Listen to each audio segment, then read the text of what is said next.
Find other great podcasts like this one at podmoth.network. Cannot be saved. Follow me to the Welcome to the Ugly Radio on the Podmoth Network, a lo-fi sci-fi audio theater anthology series made for late nights and strong drinks.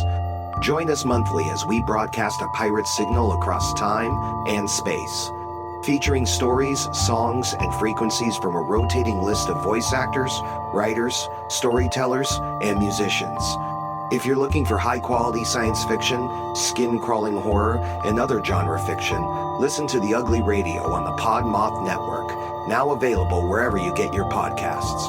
The Ugly Radio. See you in the void.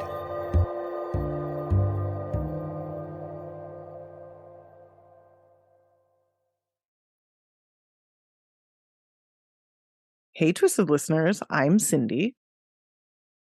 And I'm Diva. And this is Twisted Listers, a podcast about murder And lists.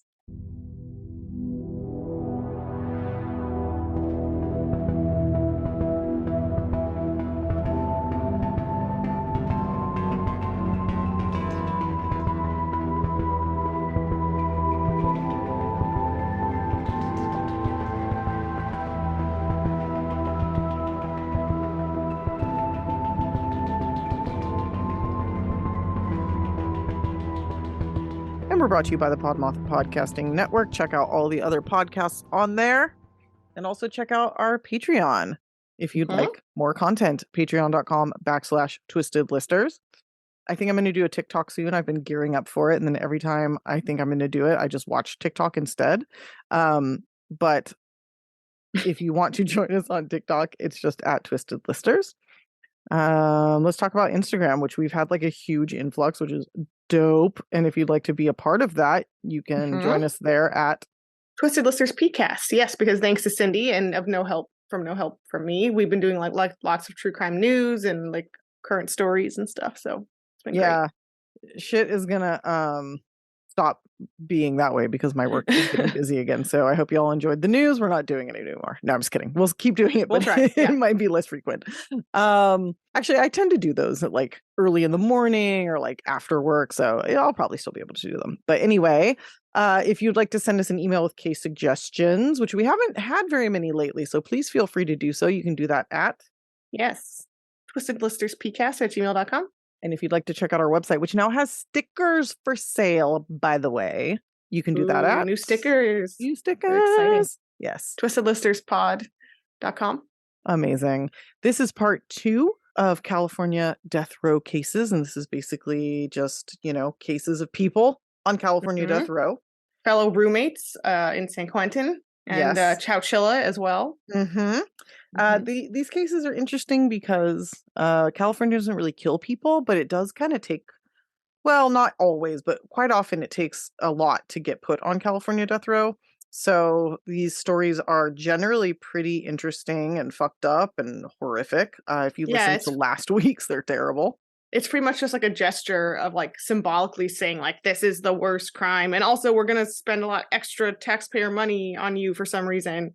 Yeah, because we're not going to kill you, but we're going to make it really expensive for you to just be in prison for the rest of your life when we could just put you in there for the rest of your life. But right. Yeah. In any case, I hope everybody's had a lovely week. It snowed in LA today. Did you see that? Yes. And the mountains above LA are like astonishingly snowy. They're like crazy looking. Yeah. So. And it actually snowed like in Burbank. There was like snow on the ground. Whoa. Yeah, it was fucking crazy. My friend sent me a video from Santa Clarita. He and his kid were like standing out in the snow. Oh my gosh. Fucking wild. I could like see my breath. Like the other day I was freaking out. Yeah, I was like walking around today in the middle of the day. And the weird thing is I was in Inglewood and it was sunny, but it was like cold as fuck. So yeah. That's our, we're actually talking about the weather. That's what we're doing. Weather podcast. Yeah. Well, weather report. We live in LA. This doesn't happen. Like this is like fucking insane. So it's very weird. Yeah. You're very what? I also sound very weak. I'm very weak at the cold, the littlest bit of cold. And I'm like, Yeah. I hope anybody who doesn't live in LA is faring okay. I've heard the only other place that's similar to us right now is like Arizona, and everywhere else it's like worse. So I hope you guys are all okay. Yeah, 'Cause I have some sucks. friends in Canada and they're like, it's -20. And I'm like, oh, Like that's not a place humans should live, guys. I'm like whining about 50 degrees. I'm like, oh my God, it's 55. Like, Well, I'm pissed because my fucking vegetable garden is dead and I get to start Mm. completely over, and it's yeah, always my basil didn't love the past like 2 weeks. No. They weren't about it. No. No. all dead. But anyway, speaking of dead, let's talk Oh, about God. people on death row. That's a good segue. It really yeah. was. You started last time, so I start this time. Is that right? Yes, I think Okay. so. Sweet. So I'm gonna do Angelina Rodriguez. It might be Angelina. I don't know. I am not going to embarrass myself attempting to say that over and over. I'm That just was going pretty to. good. It was Good job. okay. Yeah, I'm you just tried. gonna embrace the inner and outer white of myself, and I apologize for that. But this is the story. She's a woman, so that's the way we were talking about Chowchilla. Mhm. Angelina was born in Rockaway, Queens, New York in 1968. She grew up in a very chaotic and abusive home where she was subjected to molestation and more specifically incest, which is really fucked up. Oof. Yeah. Her father left the family when she was young, and her mother was a nurse who worked long hours. So as a result, she and her sister were often babysat by their grandfather, who abused them Mhm. both, but Angelina especially. Ugh. And get ready for this to just become horrible. Okay. The abuse began when she was just 2 years old and Ugh. culminated in her having to have an abortion at age 13. God, that's At brutal. the age of 13, she had to abort her own grandfather's baby. So I feel like that's not a sentence I ever thought I'd say in my life, and I just can't believe that somebody lived through that. And And also a great example of why Roe versus Wade and shit are like maybe things that we should have because very that important. right. That's like a pretty extreme example, but still like But a real one. A real yeah. example of What are you gonna say? Have that baby? Are you fucking serious? Like yeah, like I don't even know if that would be like yeah, that's not good. That's some fucked like up. that's some like English royalty shit. That's So medieval. That's it medieval. really is. Yeah. So obviously, her family life was terrible. She told multiple family members about the abuse, but nobody did anything about it. So she basically grew up kind of like self-loathing, hating her life. But despite that, she was always known by her friends and family as this very sweet, caring, very emotional young girl, and also deeply religious. Okay. It's said that she would cry like while praying. So she'd be praying and she'd be Oof. crying because she was so overcome with her love of Jesus. Okay. Yeah. Sure.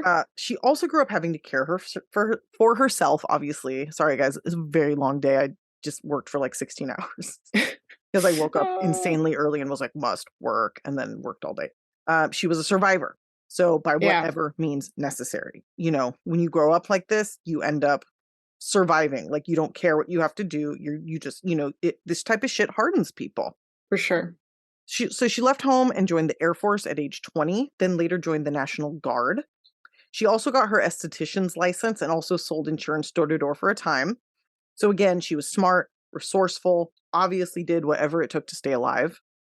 But she was definitely affected by her abuse and was the type of woman who always had a boyfriend, was always in a relationship. And by the time she was 32, she'd already been married 3 times and engaged twice beyond that. So 5 like serious relationships by the time she's 32. Okay. So pretty back to back. Yeah. Yes.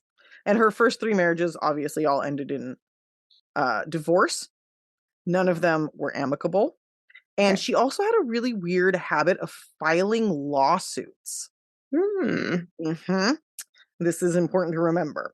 In the Okay. course of 6 years, she won about $286,000 in settlement payments.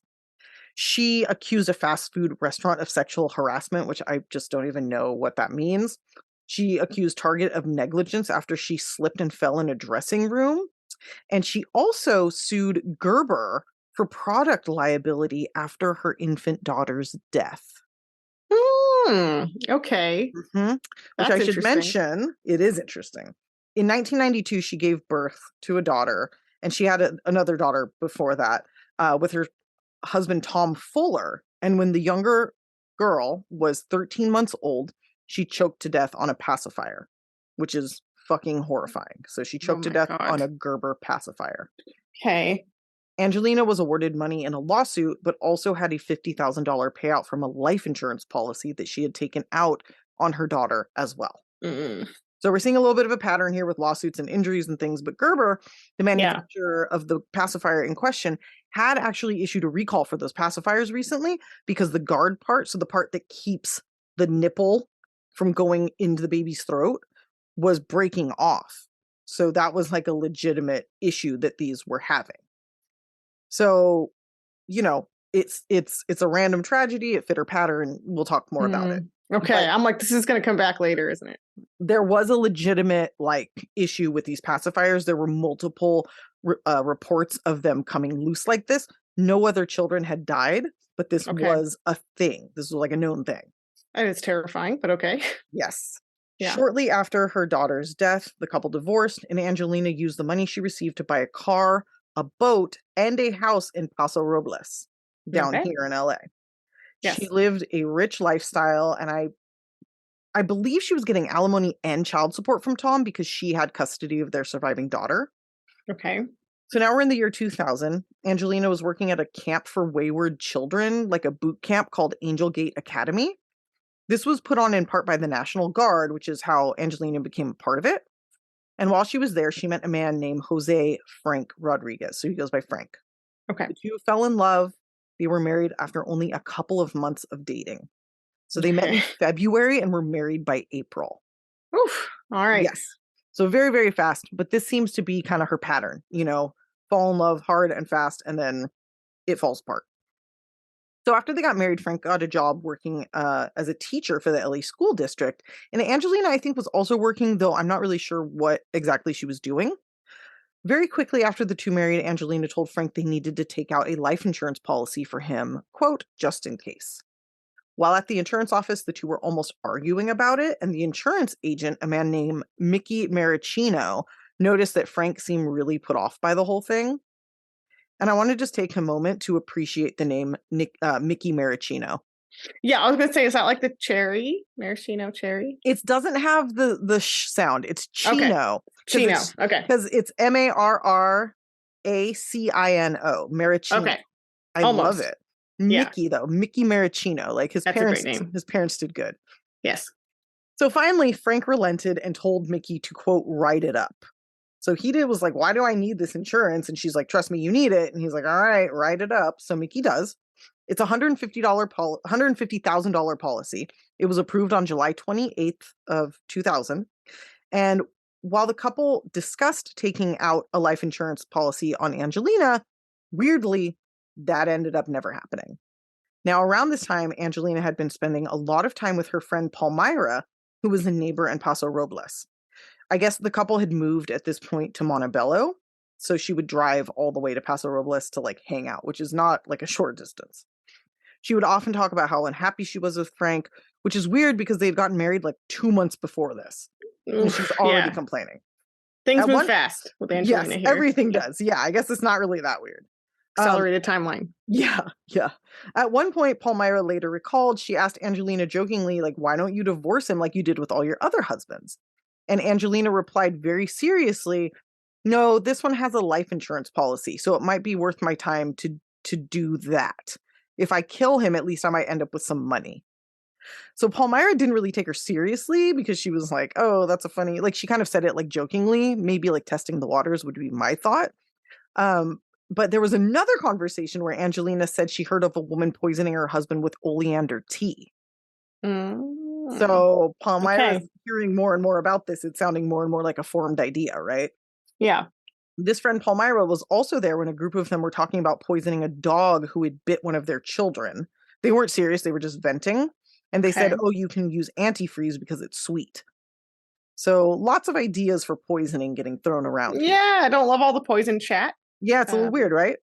Yeah. I should mention also that by this time, Angelina and Frank had moved to Montebello, like I said, and Palmyra had a nephew who was actually a little bit older than she was, because sometimes that happens where your nephew is older than you because of just when people time having children, and he was released from prison and staying with Palmyra. So when when Angelina would come visit, she would see this guy, and she was there a lot. And like I said, it's not super close to her house, so she would be there for long visits, because what would be the point of driving there otherwise, right? Right. So this man, Loran Moranes, was at her house all the time. Angelina was there all the time. They hit it off.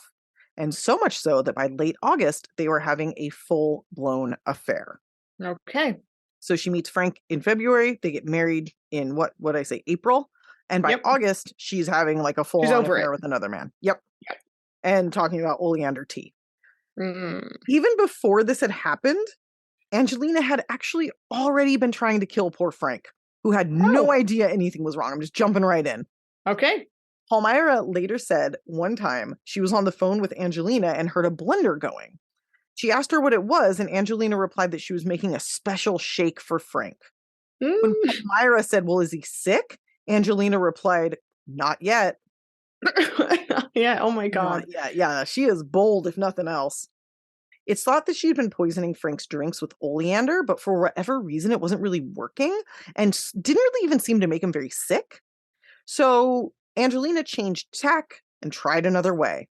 On the morning of September 3rd, 2000, she went into the couple's garage and loosened the gas hoses on her water heater and clothes dryer, hoping it would cause Frank to either inhale the gas, pass out, and die, or it would blow the house up with him inside. She wasn't really worried about which. She was like stoked, whatever happens. Which also makes me wonder, like, where is her daughter, in all this? Like, that she's just cool with the house blowing up, Yeah, and also that could, like, blow up other random people. Like, you don't know the scale of what you're, like, unleashing by doing that. I mean, she doesn't care, obviously, but Loran later told police that Angelina had told him about this plan, but he didn't want to get involved, so he didn't tell anyone. When police checked up on this claim later on, when it came to light, it was found that on September 3rd, Frank had in fact called the gas company about a leak, as apparently he had smelled the gas, because gas doesn't actually have an odor, so we add odor to it so we don't die if there's a leak. That's interesting. I didn't know that. Okay. Oh, really? Yeah. No, I thought the gas just smelled like that. No, we add smells to that stuff so we don't fucking die, because we wouldn't know it was there and we just pass the fuck out. That's helpful, because I leave my gas stove burners on all the time and I forget. Yeah. That's so funny. When I was leaving work today, I found one of them on. I was like, no, I better turn that off. Yeah, my husband's always like, you're trying to kill us. You're going to poison us. I mean, you could, but the thing is, you smell it and then you go turn it off, right? Yeah, exactly. Yeah, there you go. When police, like I said, so the man who came out from the gas company, he came out, he said there was no way that the hoses were loosened on their own or by accident. But Frank apparently didn't think much of it, and the man didn't report it. So once again, nobody's like reporting what's going on, but everybody later is like, oh, that was suspicious as fuck. And it's like, then why didn't you say anything? Like, what is going on? So now we're on September 7th. So that was September 3rd that she tried the gas attempt. And when that didn't work, she goes hard with the poisoning. So Frank and Angelina arrived at the hospital because Frank was super sick with vomiting and diarrhea. Doctors looked him over and decided he had food poisoning and held him for a while until he felt a bit better. When they discharged him, one of the things on his aftercare paperwork was to drink lots of fluids and especially Gatorade to rehydrate his body. And guess what tastes very similar to and can easily be hidden in Gatorade? Antifreeze. Or as your one writer said, antifree. Antifree. Yep. I'll never forget that lady. Iconic. The antifree lady. That Saturday, March 9th at around 1:30 a.m. September 9th. Excuse me. That Saturday, September 9th at around 1:30 a.m. So 2 days later, police and medics were called to Frank and Angelina's house at 837 Marconi Avenue in Montebello. I watched you perk up when I said that. That's going on the murder map. So they were called to their house because Frank had collapsed. He was found lying face down in their bedroom with blood coming out of his nose. He was pronounced dead at the scene, and reporting officers later said that Angelina's crying at the scene seemed rehearsed, and that she would quickly snap out of her crying when asked questions by the police. This same officer said normally people are very hard to communicate with in those moments, but she was seemingly totally fine. That same morning around 10 a.m., Angelina called our man, Mickey Maricino, to report Frank's death. The body isn't even cold, and she's already trying to get that money. Just boop, boop, boop. Just like fingers are on the phone, just like so Yep. excited. Where is it? Yeah. Where is it? Yeah. She was told that she needed a death certificate with the official cause of death listed, which would take a while to get. So she started calling Mr. Maricino here every couple of days for updates, never showing any emotion, just asking about the money. Frank's sister, who lived in Florida, called Angelina to find out what happened and said her answers were really weird. And again, she didn't seem upset in the least. First, she said that Frank drank too much and died, but Frank didn't drink and his family knew that. So they were like, nah. She then said that he had a stomach infection, and she then eventually started spinning this tale that the people at the Angel Academy, the camp where they met, had poisoned him with cookies and Gatorade because he had been involved in somebody getting fired and they wanted revenge. Oof. Okay, that's not gonna help you in the end, Angelina. Like, No, okay. this is not. Oh, trust me, this shit gets wild. Okay. He went as far as trying to blame the students, saying they must be the same students who tried to poison him over the summer.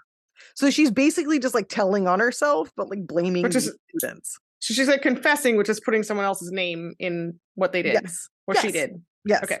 And on top of being the absolute worst, this woman is also very stupid and very impatient. Mhm. And the combination of the two is what got her caught in the end. So she kept calling and calling everybody for information about his cause of death. When she grew super God. impatient, she straight up called the police and told them the same crazy theory she told Frank's sister about him being poisoned.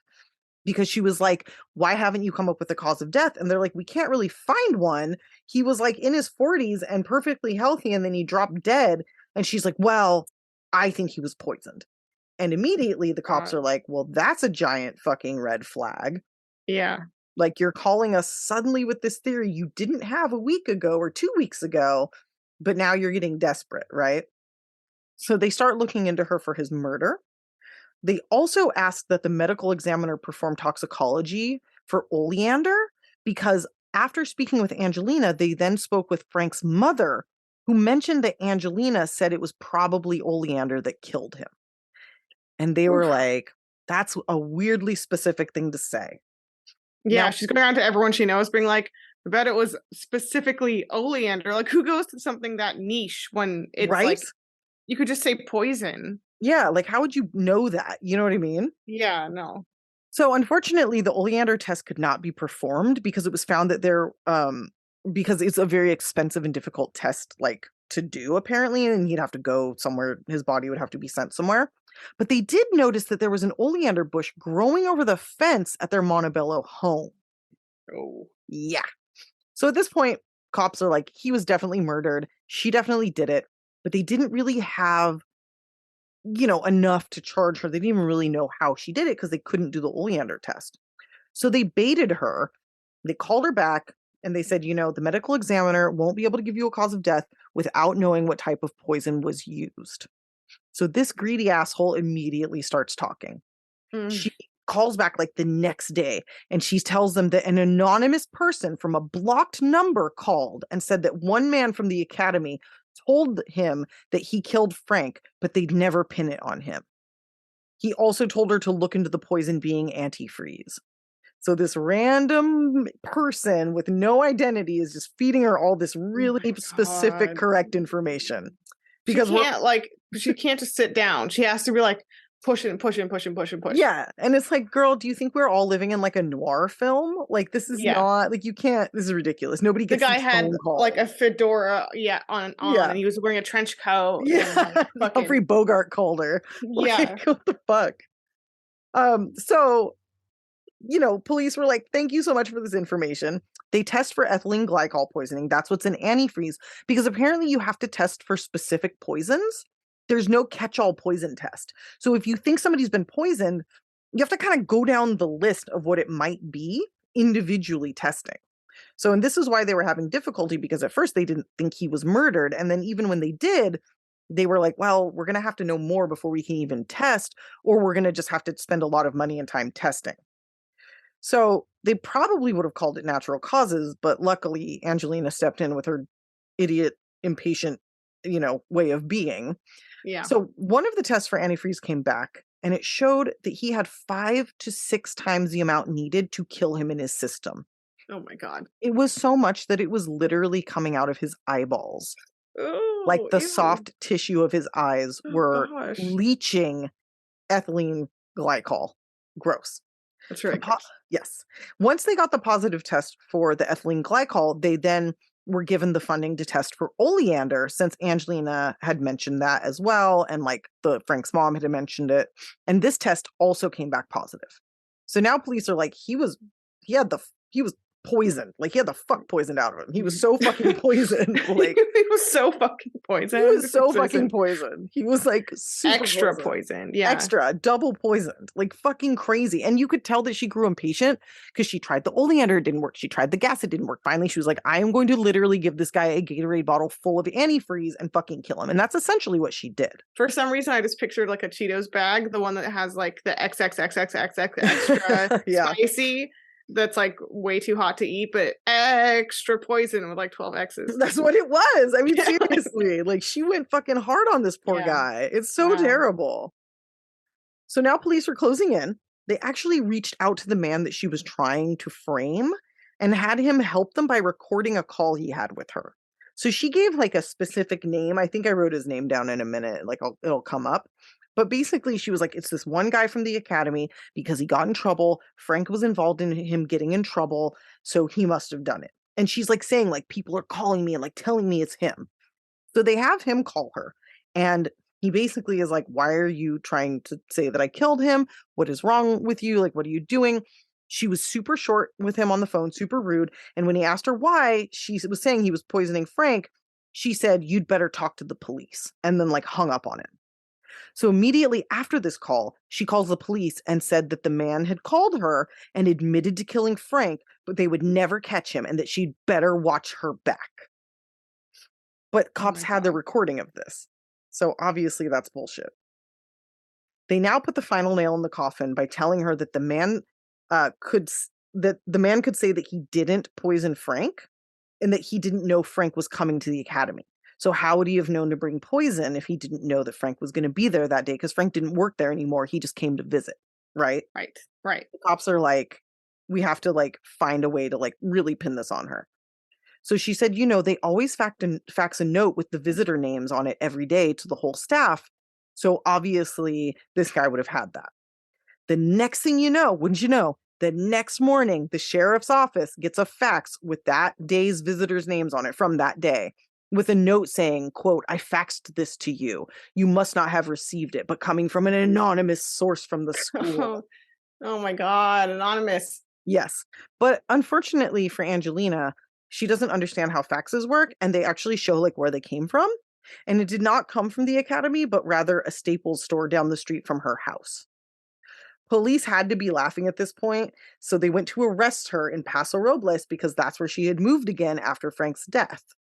They were armed with a search warrant for her house and found in her purse not only like a sort of paper with calculations for the insurance money and how she planned to spend it, like she actually like had it all written out what she was going to do with the money, but there was also a receipt from the Staples store for the anonymous fax and the sheriff's fax number on a napkin in her purse.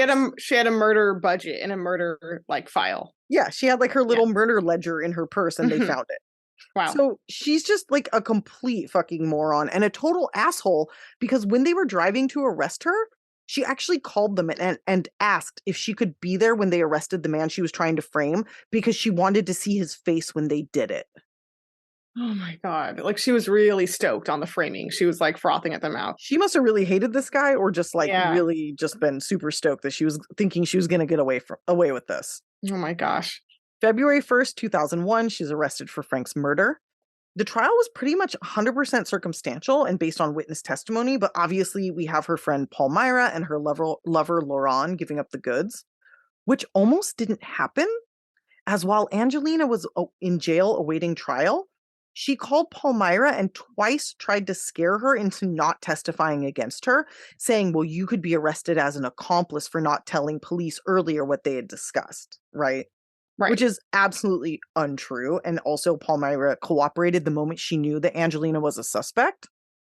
So when that didn't work, Angelina solicited another inmate to have Palmyra killed, offering them $30,000 to do this. Wow. Unfortunately, she did all of this on jail phones, which are recorded. Because once Yes. again, she is a genius. People always solicit murders on jail phones, like all the time. They do it constantly. It's like, do you guys not understand how this works? Like, what are you thinking? So at the trial, they played multiple conversations between the two inmates where Angelina gives them the address for Palmyra's house, comes up with an idea of how to make it look like an accident, including using a gas leak to blow up the house because she's a one-trick pony. Oh my God. What also came up at her trial, surprise, surprise, is the death of her infant daughter. It was suspected at this time that she had killed her daughter on purpose for the money and had blamed the company because she had heard about the recall happening. This was never proven, but it was allowed to be discussed in court because it pertains to her motive and also shows she's a heartless fucking monster. Right. There's a lot more to it. There's like a whole bunch of articles just about this part of the case. But basically, it's pretty clear she killed her child on purpose. And her husband at the time didn't even know that she'd taken out the life insurance policy on her daughter until well after her death and after they had divorced. Oh my gosh. So what they suspect is that she intentionally broke the pacifier and forcibly shoved the rubber piece into her own daughter's throat to choke her to death. Oh my God. This woman is a fucking evil monster. Do you think she took advantage of the fact that there was a faulty thing that was reported with it? Even like I know she did, because according to her ex-husband, while they were at a restaurant having dinner with their daughter, somebody walked up to them and said, that pacifier she's using is part of a recall because it's dangerous and breaks. And wouldn't you know, oh my a couple weeks God. later, her daughter is the sole death of this whole tragic pacifier situation. And she just sees dollar signs when she hears that fucking shit. And like, that is such a barbaric way to kill. It's so bad. Too. Like, holy shit. Ugh. Yeah.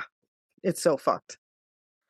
So anyway, she was convicted of first-degree murder with special circumstances, murder for financial gain, and an attempt to dissuade a witness. She was not convicted of like attempting to hire someone to kill Palmyra, and she was not officially convicted of killing her daughter, but I do believe these factors played into her getting the death penalty. Because obviously she's a fucking serial killer, or would have been. So she was sentenced to death on January 4th, 2003, and is in prison awaiting execution while still maintaining her innocence. Of course. Yeah. Mm-hmm. She's off on her own fantasy cloud of fucking Humphrey Bogart bullshit. Well, actually, now she's saying that Frank's death was a suicide. Oh. Yeah. So he killed himself by drinking that stuff after going to the hospital and not knowing why he was sick and all that. It was just his like weird game he wanted to play before he killed himself.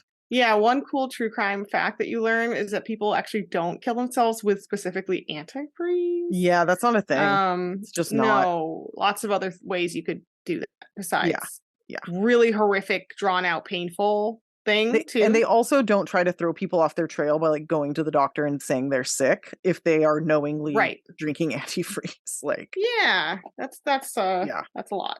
I did two more things. She was actually given a new sentencing hearing, but again got the death penalty. Okay. And she's now currently trying to appeal to the Supreme Court, and good fucking luck with that. And that's it. That's my story. Woo. Okay, I'm glad you got a lady in. There was a couple different options. A lot of the ladies on California death row are there because they tortured their kids to death.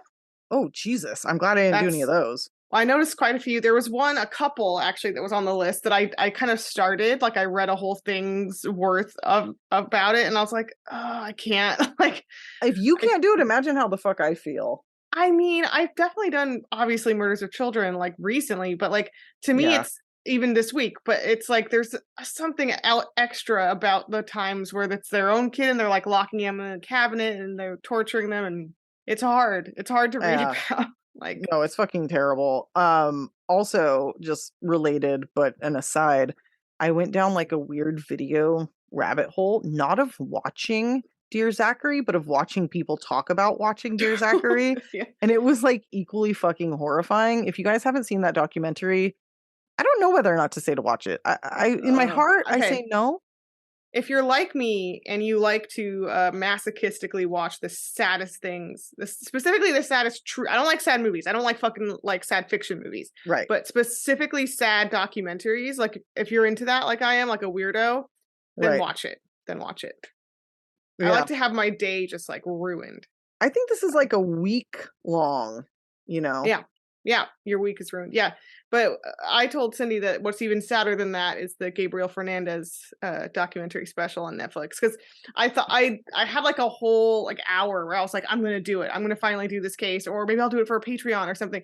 No, I entertained it, but then I quickly shot it down because Isauro Aguirre is on death row, and he's like one of the most recent death penalties that California had, and he's the guy who. The one of the couple who killed Gabriel Fernandez. Right, which we're not talking about, really. Nope. Like, to me, that's this... I don't want to rank child murder cases, but there's just something about that case that just takes my heart out of my body and throws it on the floor and stomps on it. Like, yeah, no, it's fucking horrifying. It's the worst. Anyway, let's get off this topic. I didn't mean to... sorry. We got on a horrible... You started it with Dear Zachary, so... I did. I know I did. I take full responsibility, but I'm also saying... Let's talk about something way lighter, like your next, like, California death sentence case. Yeah. Also, if you want to do like a Patreon sometime that's like top 10 saddest true crime documentaries reviewed by Diva, like I'll tell you about them. So. Oh man, and I'll sit there and be like, la la la, I can't hear you. Mm-hmm. All right. I'll just Okay. So anyway, all right. What's my case? It is. It's still gruesome murder, but there's definitely some fun parts. In it, wacky parts. I'll say this is the story of the camp. Murder cult. So we're gonna have 3 people on death row. So 3 for three roommates here. I wonder if they hang out. Probably not. There's 3 killers that are in San Quentin death row from this cult. Oh, that's crazy. Okay. Yeah, I'm excited. Camp. Okay, so this happened in 1990 in Salida, California. Oh, fuck is that? It is in a very beige part of California between Stockton and Modesto. Oh, gross. And that's weird because I've driven that stretch on like the 90 and the 5. There's not a lot I've there. Never seen that. I've never even heard of that place. It's on the 99. That's what I meant, the 99. Yeah, above Modesto. So you can drive the 5 to go up the center of California, or the 99. I've driven the 99 less, which is probably why I don't recognize that. But one time I did drive the 99. I picked up 2 stray dogs and they were the coolest, and we got them rehomed. Anyway, okay, that's go sweet. On. That's a very Cindy story. It really is. So Salida, like I said, where it is, and it is as of now has only 13,000 people, and it was even smaller in 1990. So it's like just barely exists as a place. Right. So somehow this guy named Gerald Cruz comes to lord over a group of trailers in Salida around the early 90s that becomes known as the camp. And just a very quick note about Gerald Cruz. I don't have like a ton on his background, but apparently he grew up with a mom who always told him he was special and told him that he had special powers. So what a great cult leader formula there. Yeah, that's like the ultimate origin story right there. Yes. I think Jim Jones's mom was very similar. She was just like, you're the special guy ever. Yeah. God, fucking Jim Jones. Yeah. He fooled everybody for a minute though. You got to give it to him. Yeah. No, it's true. Harvey Milk loved. Who loved him? Harvey Milk. Oh, yeah. That's right. Mm-hmm. They were like besties. He fooled cool people. Yeah, it's true. So Gerald Cruz here, and all these guys I think are in their 20s, early to mid 20s at the time, but there's some older guys too. So Gerald Cruz basically runs a group of trailers as a form of like military compound, but he targets people who to come to the camp who are down on their luck, who are kind of experiencing homelessness or are very poor, and he kind of ropes them in by accepting them. So his shtick is kind of like, hey, you're welcome. We're going to do a communal living thing. Psych. This is a military compound, that's pretty big bait and switch. Yeah. So he's kind of tricking them in with like acceptance and basic like needs being met. And it's a sense of community and belonging. Like he would do stuff like pool their money all together and like, I think pretend probably to disperse it, but it was definitely not a communal living situation in reality. But I think that's how he drew people in. There was a social hierarchy where some members like one Ricky Vieira, who will be a big player here, were kind of lower on the social hierarchy for no other reason than Gerald like said they were. And they would have to act as servants to like the higher echelons of the group, and they would have to like basically do anything they asked. Like they were totally cooking for them, cleaning for them, looking after their kids. They're like the servant class somehow. Yeah. This only gets weirder and weirder. So Gerald here would also, he was really into capital punishment, just like punishment specifically for no reason at all. That's ironic. Yeah. Sorry, I had to say that. And just torture, and he would use his cult leader authority to just torture people all the time. And I'm going to circle back to that like multiple times. So the main kind of themes, if you're wondering like, Diva, what's the political character of this cult? I'm going to give you a sense. Ooh, I'm interested. So the main themes of Gerald's cult here seem to be white supremacy, like master race stuff, hoarding guns, and like white people survivalism. A very pseudo fake version of Satanism to be like shocking. An appropriated nonsense version of quote unquote voodoo. Again, I think just to try to be shocking. That's the only one that's a bit of a wild card. Everything else is absolutely small to California town on the 99. Like everything about this is like exactly right. I'm like, yep. Yeah. Yeah. Just with a sprinkling of questionable appropriated voodoo. Yeah. Which I don't think was real. So Gerald also very famously had a quote unquote wheel of punishment that was a fucking actual stone disc as I've seen it represented. I've not seen the real thing, but I believe it was a stone disc that had like etchings representing, this very medieval, had etchings of different symbols or like words. I'm not exactly sure what, but it was a wheel of different punishments. And he would like throw it up in the air or spin it, and like whatever fucking landed, that's the punishment you're getting. I wonder if he like handmade that, or like how he came to find something. So like Gerald also had like a mullet just to paint you a picture, and it's 1990. So I am picturing that he was like really into stone etching this rock. Again, you're telling me things about a town off the 99 that you didn't have to tell me when you said town off the 99. But yeah, and also in 1990, so it's a time and a place, you know? It really is, yes. Some of these punishments on the wheel included beatings. The beatings that often included being like body slammed and thrown to the ground. Another was eating food off the floor. Yeah, and really, I'm actually going to loop back to even more grotesque punishments later. People were totally controlled as well in every regular cult way. They couldn't talk to their families. If they did visit their families or people from the outside, they had to like run everything by Gerald and ask permission to like have dinner with someone or something. Jesus. I mean, all the classic cult shit. Yeah, all the classic cult shit. Check every box. Yeah. Another little thing about this cult is that Gerald kept a journal. He was very into journaling, which is like, okay. There's a few really off the wall things here. The voodoo and the journaling you didn't expect. Yeah, right? I'm like, what the fuck? So he also forced all of the men in the cult to journal. And he did this. It sounds very funny, but not for self-helpy reasons, because they, not like they were trying to meditate or anything. But so he could read all their innermost thoughts and just use all their journal writings to manipulate them and know what they were thinking and know who they were mad at. And like, so that's why. But wouldn't they just lie? Like, I feel like they would. I mean, I guess if they're so brainwashed, they're happily like giving him the information. But it seems like you could just kind of paint whatever picture you wanted, knowing he's going to read it. I don't know why Gerald's a couple steps ahead of these folks. I mean, he's the cult leader, right? Yeah, that's what it is. Like, he wouldn't be if they didn't want him to be, in a way. Yeah, there's the cult thing is happening. Yeah. So among these followers are some dudes, 3 other dudes: Jason LaMarche, David Beck, and Ricky Vieira. Okay. And just keep them in your back pocket. Mm-hmm. Another member of the cult or the compound here, Franklin Raper, and that is a unfortunate name. Wow. But that is how it's pronounced. Is it really? Yep. Why would you Raper. Instead of changing your last name, you joined a cult? So you're just continuing the bad decisions. Okay. I know. Pretend you're French. Say like Repair or something. Repair.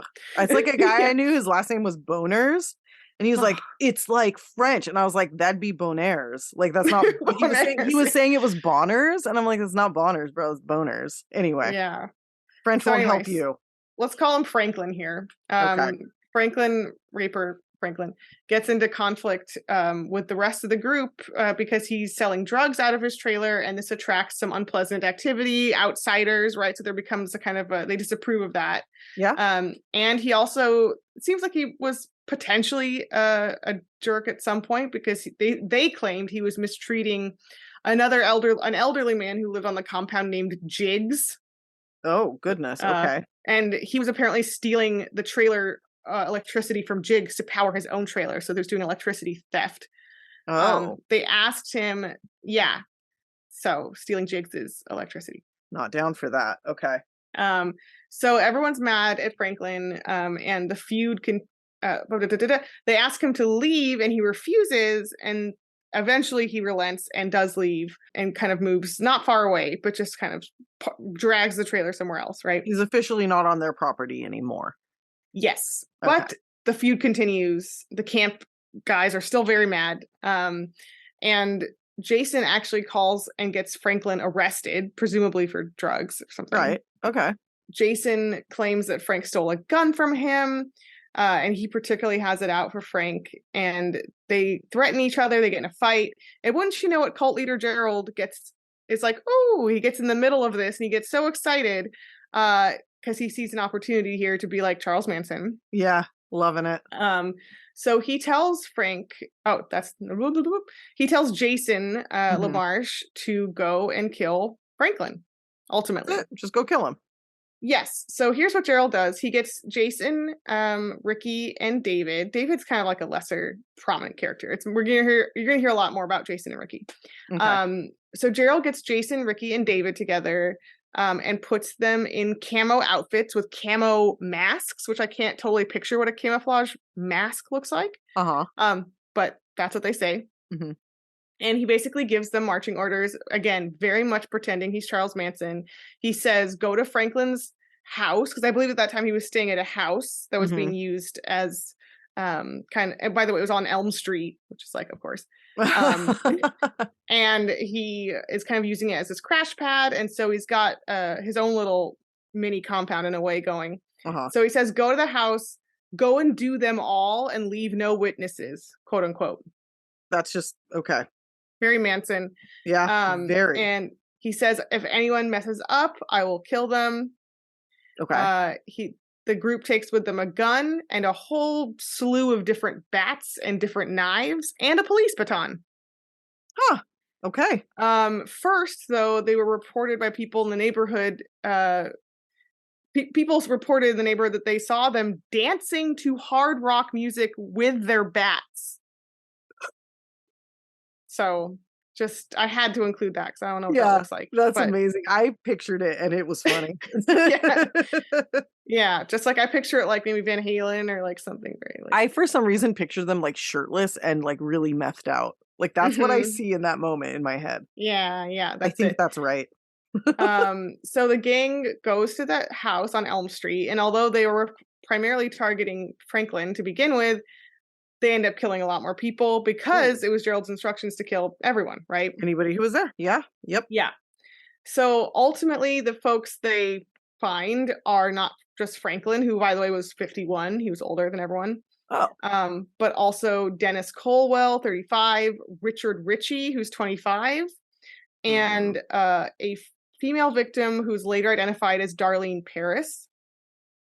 Didn't get her age for some reason, but basically everyone was in a frenzied attack, stabbed and beaten severely with various bats and batons and implements. Yeah, they all had an assortment of different wounds. Franklin had been so severely beaten that his head was essentially smashed in. That's how it's described. Oof.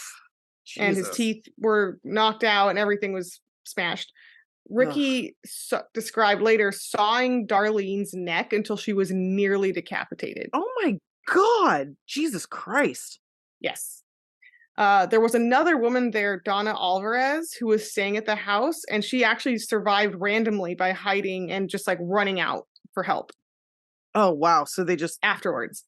Wow. Yeah. Yeah. So they must not have seen her at any point because they probably wouldn't have left till they found her. No, yeah, I think she hid, and then when they were gone, she left.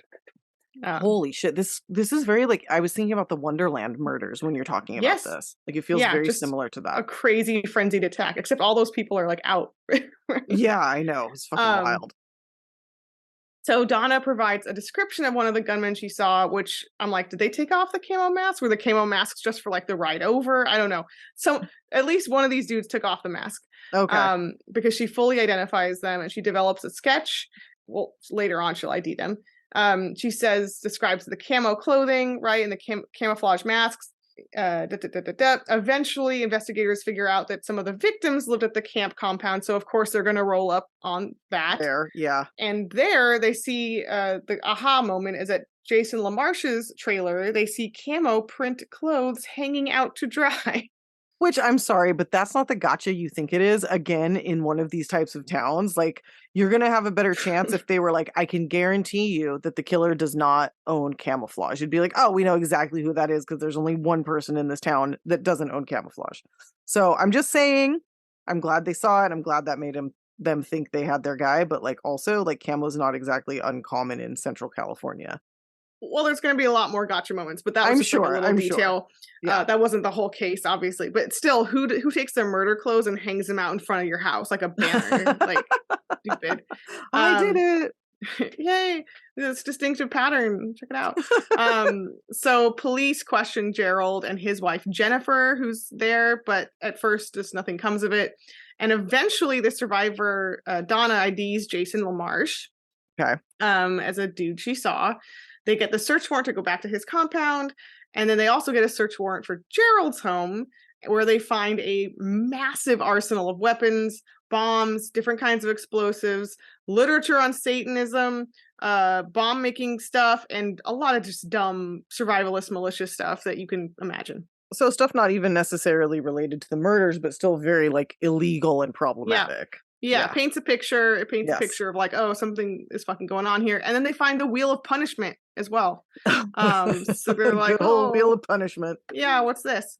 Then they find his special journal full of his wacky writings, which are all full of like racist, survivalist nonsense. Yeah. Gerald and his wife are arrested, obviously, for the possession of the explosives and the guns illegally. They're like, hey, Gerald, where were you at this time of the murders? And Gerald says he was out of town at a motel with David and Ricky in nearby Oakdale. So he's trying to give them an alibi, which doesn't end up working. Probably is not a good idea anyway if he's trying to not get blamed. It seems, you know. So David and Ricky are also brought in, and shortly thereafter, they're arrested. There's the ID, there's all the stuff. It's all kind of just very quickly flopping together. Right. Flopping together, I like that. Yeah, just like a pile of cards, just like flopping together. So they just tell what the investigators describe as suspiciously identical stories about, like, we were all at the motel with Gerald, sitting politely. Like, I bent down at 8:54 and tied my left shoe, like that kind of shit. Exactly. Yeah. So Ricky Vieira, essentially, the case comes together, really though, because Ricky Vieira, I wouldn't say he flips, but he just talks. He just starts saying stuff. Okay. And he tells investigators more about the cult, and he's not like against it or like disavowing Gerald's almighty rule. He's just telling them about it. So he's like almost proud, maybe? Like he's like stoked on it? He's just like, this is my life. This is what happens. Here's what I do. Here's who we are. Okay. At first he tells them he was just there at the murders, and eventually he kind of gets buttered up into describing the direct role he had in it themselves, and that's why I had some details about like how she was almost decapitated and all this stuff. But some of that comes from Ricky himself. Okay. He tells them about the Wheel of Punishment as well when he's going into detail about the cult. He tells them about how that worked, how people were beaten. I already mentioned some of those punishments. Yeah. He also says, I'm not sure if this is from the Wheel or what, but that Ricky was made to sexually assault another member of the cult. Oh, God. That's a cult thing too, for sure. Like, that's not unique to them. And someone was forced to sexually assault Rick. So, that was definitely, I think that might have been on the Wheel. That's an ultimate like power move control thing. Like if you can get people to start doing shit like that to each other under your direction, like you are in full control. It sounds like it was going in different directions, so it was probably a notch on the fucking wheel. Yeah, that's gnarly. Yeah, it's just like Gerald's just having a great time with that game, I guess, just going crazy. And Gerald would preach, this is also such a classic tired cult trope. Gerald would preach to the camp's members that all these punishments were for their own good and to make them better people. And Ricky was telling detectives this, like, he's making us better people. Like, it's fine. Oh, that's really sad that he like was still that indoctrinated in that moment. Like he doesn't even see also, it. that's Rotario and the Anthill kids, right? Like there were people about him right now. Actual arms were cut off, and they were like, "Thank you, Daddy, for like, thank you, Father, you've healed me." Like there were people fully doing that, cut off arms. Yeah, yeah. Who was the guy? I feel better now. I don't know if it's still up, but I covered the guy who got people to kill themselves for insurance money for his cult. God, that guy was fucking I gotta find that one again. Insane. We gotta redo that if it's not up. That was a craziest fucking case. Yeah.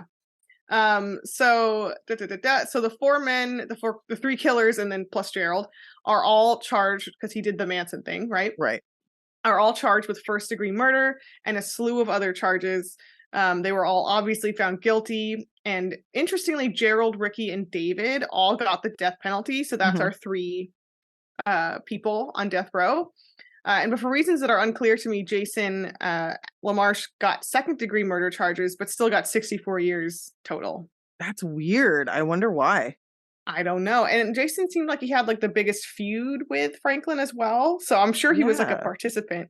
Maybe he talked more. I don't know. Ricky talked a lot, but he still got a death penalty. But I mean, Ricky didn't, I don't know what Ricky did because later on, Ricky appealed his sentence, but not because he didn't do it, but because he says he was cult brainwashed and acting under duress and acting against his will. He's not necessarily wrong. Like, really, like, there is an argument for that that's like kind of fair. You know, cults are not people study cults because they are a really interesting phenomenon. And it's like, I mean, you know, it's like I have a bit of understanding for like the Manson girls, you know? Yes, exactly. Like, I don't want to get booed or have people hate us or give us bad reviews, but like, it's more than just like black and white, you know? Yes. Like that shit's, you know? Anyway. Yeah. Sorry, so he was probably afraid for his life. He was horrifically abused himself. He was brainwashed. Yeah. However, I will say in not defense, in offense of Ricky or whatever, that in his original statements, granted he was still brainwashed, but there are a lot of not great things he said. He said, like, for instance, all the people there besides Franklin deserved it. They deserve what they had coming to them.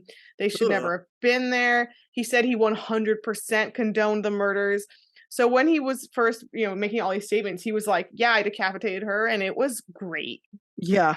It was wonderful. She deserved it. Like, who is she? I don't know. Like, yeah. So it does also seem like he did the I'm afraid for my life thing maybe later on, I mean, it could be that he was just coming out of the brainwashing. It took a while. It kind of feels that way to me because he was so bold in his statements at the time. Like, he was so like righteous in what he did. Right. I feel like if he had continued to be brainwashed, he would have never tried to appeal or go back on it. I don't know. I'm maybe giving him too much credit, but I can see that being like real, Yeah. I mean, I think that it would be interesting to hear how he feels about it now. Like, I know the Manson girls, like as adults, had like really insightful, like retrospective looks on like how they were brainwashed and stuff. So obviously this is like a less high profile case, but I wonder what they would say about it later. But it didn't work. Obviously they got denied appeals. In 2018, Jason was denied parole. The guy who got 64 years. Well, yeah, it's only been 28? What's 1990? That's like quite a while. 2000 to 2018 is 28, yo. Yeah. Okay. Yeah. I can't do math. I can only do it because it was 90 was an even number, like a round number, right. So it was just like 10 and 18. Anyway, I still couldn't. I was not there at 28. Not there with you. But yeah, wouldn't it be 38? 2000, 2010, 2018, 28. What? From 1990 to now? Trust me. So, well, now's not 2018. Now's 2023. What? All right, you can just leave that in to tell people how bad I am at math. Like, I failed math 3 times, thrice. Failed it. I failed algebra 7 years in a row, but it's because I met my friend Lisa and she started getting me stoned. So that was it. Like that was. I can't imagine. Oh my god, that's you trying to do algebra stoned is a funny thing. Oh god. Oh my goodness. What a scene. It was a funny thing. I was sober and I could not do it. So I'm actually okay when I'm sober, but I was not for most of junior high and high school. So there you go. But it's okay. It's fine because I can do Excel. I'm very good at Excel. Well, there you go. There you go. You ever need a spreadsheet? I got you covered. Thank you. Yeah. Okay, so 28 years he was denied. So apparently, what did they, after 50%, you start getting the ability to appeal or to try to get parole? Is that what it is, I guess? I don't know. Yeah, I think it's different with different sentences. No, it wouldn't be. That'd be like 40%, something like that. I'm not that good at math. Anyway. But just like the Manson ladies, this murder cult is, I think, going to be kept behind bars. So sounds like it. Yeah, but that's I like a lesser known murder cult. So yeah, that's great. I didn't know about that one, so that's very interesting. Okay. And also, I would be like shocked and awe if the Small Town Murder podcast didn't cover that case. Like, I want to go back and find it because that sounds like the exact kind of case that they would do. Yeah, for sure. Yeah, wacky small town meth people is like their thing. Yeah, I'm still forever gonna see those guys shirtless, like super dancing skinny, with the bats. Dancing with the bats. Yeah, to like terrible music. Mm-hmm. This is what was ever on Central California radio, which I can tell you from experience is like nothing good. So it's such a beige place. It really is. Oof. What are we doing next week? Oh, did I tell you or did I tell you in my mind? You told me in your mind, so surprise me. It'll be fun. I get to learn at the same time as the listeners. I could have sworn I told you. No, genuine reaction. Okay. What are we doing? Okay, I wanted to do spree killers. Oh, you did tell me that. Okay. I thought I did. Been a busy week. Crazy. I forgot everything that's not related to work. Sorry. Yeah. So like, I want to tightly define it to like not a spree like a serial killer, but a spree like in the same day. One murder per day. Like there has to be a tight murder schedule. Like boom, boom, boom, boom, boom. Okay. Boom, boom. Okay. Yeah. No cooling off period at all. No. Okay. Blitz attack. Like, what's his face? Richard Chase. Yeah. Okay. Awesome. Even though you already did that, but I did. Yeah. But that's okay. You can do it again. It's okay. I don't want to go through it again. So. No, that was horrible. I still, I know it was a fucked up. That's too much animal shit. Too much animal shit. Kid shit for me. But anyway. All right, so that's what we're doing next week. Thanks everybody for listening in. Our numbers continues to rise. We continue to love you and appreciate you. We're getting even more Spotify reviews. We asked to get to 70. Now we're at 72. So, we're happy. I mean, I told Diva like 71 is closer to 10,000 than 70. So like, let's get there, guys. Feel free to jump on and give us a rating. Again, join us on Patreon, join us on Instagram, all those fun places. And until next week, stay off our lists. Yep. Bye.